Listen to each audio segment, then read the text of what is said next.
दीपाली जी, मेरा आपसे ये क्वेश्चन है कि आप हमें बताओ। ये क्वेश्चन लड़कियों से रिलेटेड है, ठीक है? कि हम देखते हैं कि जैसे-जैसे लड़कियां आजकल आजकल क्या कहते हैं, नशे में भी पड़ रही है और बुरी संगति में भी है। तो आप जो लड़कियां अभी 15 से 20 साल की एज के बीच में हैं, आप उन लड़कियों को क्या मैसेज देना चाहेंगे?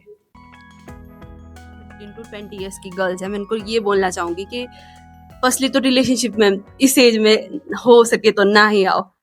और होता है ना, इस टाइम लड़कियों के दिमाग में बहुत कुछ चलता है, और ये एक एज ऐसी होती है कि ना हम मतलब रिलेशनशिप में बहुत बहुत टोटली घुस जाते हैं, और जिसकी वजह से हम ना अदर चीजें बहुत कुछ भूल जाते हैं। और सेकेंडली ये बोलना चाहूंगी कि फ्रेंड सर्कल बहुत कम रखो, जितना हो सके कम रखो, लिमिटेड 1-2 फ्रेंड्स रखो। और और और ऐसा कि इजीली किसी के साथ फ्रेंडली मतलब बिहेव मत करो।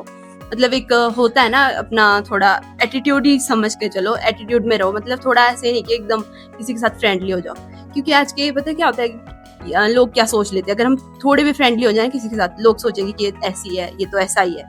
इसलिए थोड़ा होता है ना, अपने एक एटीट्यूड में रहना चाहिए। ये बोलना चाहूंगी। सर, मैं इस पे ये कहना चाहूँगी कि पेरेंट्स को मतलब अपने बच्चों से बहुत ज़्यादा उम्मीदें होती है। उनको लगता है कि आगे चल के उनका बच्चा कुछ अच्छा करेगा, तो फिर बच्चों को भी मतलब उनकी उम्मीदों पे खरा उतरना चाहिए। कुछ भी ऐसा काम नहीं करना चाहिए जिससे कि उनके पेरेंट्स को कोई मतलब शर्मिंदा होना पड़े। तो आजकल मतलब ऐसे होता है कि जो गर्ल्स होती है +2 के बाद वो देखती है कि मतलब हम अपने घर से कहीं दूर निकल जाते हैं, ताकि घर वाले भी उन पे मतलब ज़्यादा ऐसे देख ना सके उनको कि वो क्या चीज़ें कर रहे हैं, क्या चीज़ें नहीं कर रहे हैं, और उनकी जो संगत है वो अच्छी होनी चाहिए। कुछ लड़कियाँ होती है कि मतलब बुरी संगत में चली जाती है, उसके बाद फिर वो देखती है कि ये लड़की तो नशे में है या कुछ ऐसा कर रही है कि एक बार मैं भी ट्राई करती हूँ, क्योंकि ये एज ऐसी होती है ना, आप बहुत सारी चीज़ें इसमें एक्सप्लोर करना चाहते हो, कि नई-नई चीज़ें ट्राई करना चाहते हो।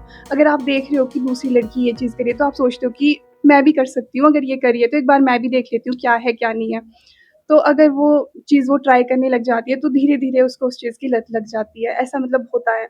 और फिर घर वालों को लगता है कि बाहर जाके उनका जो बच्चा है वो पढ़ रहा है, अपनी पढ़ाई पे फ़ोकस कर रहा है, आगे चल के कुछ अच्छा करेगा, पर पीठ पीछे उनका जो बच्चा होता है मतलब वो एक बुरी संगत में चले जाता है। तो ये चीज़ें बहुत गलत है, उन बच्चों को अपने पेरेंट्स के बारे में सोचना चाहिए। उनके पेरेंट्स बहुत कुछ सैक्रिफ़ाइस करके उनको इतना पढ़ा-लिखा रहे हैं, ताकि उनका बच्चा जो है आगे चल के कुछ अच्छा कर सके। तो उन्हें कुछ भी ऐसा काम नहीं करना चाहिए जिससे कि उनके पेरेंट्स जो है शर्मिंदगी महसूस कर देखो, ये सकें। जो टीनेजर होती है ना, इसमें मैक्सिमम जो लड़की होती है वो सिर्फ मतलब फ्रीडम चाहती है कि हमें बस फ्रीडम मिले, ना घर वाले हमें रोके, ना बाहर वाले हमें डांटे किसी भी चीज़ के लिए। बट एक चीज़ होनी चाहिए, लिमिट सबको पता होती है, बट हमें उनका सही यूज़ करना चाहिए। अगर घर वाले फ्रीडम दे रहे हैं, अच्छी बात है, फ्रीडम दे रहे हैं, बट उस चीज़ का गलत प्रयोग नहीं करें। मतलब मुझे लगता है जहाँ तक अगर आपको कोई चीज़ मिल रही है ना, अगर कोई फ्रीडम मिल रही है, तो उसको सही जगह यूज़ करो। अपना फ्यूचर देखो, क्योंकि अभी अगर फ्यूचर नहीं बनाया, अगर अभी आपने अपने फ्यूचर पे काम नहीं किया, तो आगे जाके तो फिर कुछ भी नहीं होने वाला है। तो मुझे लगता है सबसे पहले आप अपने पेरेंट्स का सोचो और अपने फ्यूचर का सोचो। ये फालतू चीज़ें तो होती रहती है, प्यार मोहब्बत है, सब तो चलता रहता है। नशे वगैरह, नशे करोगे तो कल के लिए आपका ही नुकसान है, कल के लिए बीमारियाँ लगेगी, आपको लगेगी, और आपकी फैमिली फिर कल के लिए। अभी तो लड़कियाँ बोलती है कि आगे जाके लड़कों पे जाते हैं कि लड़के नशा करते हैं, बट कहीं ना कहीं अब हमारी जो लड़कियाँ भी करती है। सो ऐसा मतलब ये मिला है लड़कियों को कि चलो, लड़की आज की डेट में मिला है, हक मिला है कि लड़की है जो लड़के के बराबर। पर ऐसा भी नहीं है कि गलत चीज़ों में लड़कों से आगे जाओ।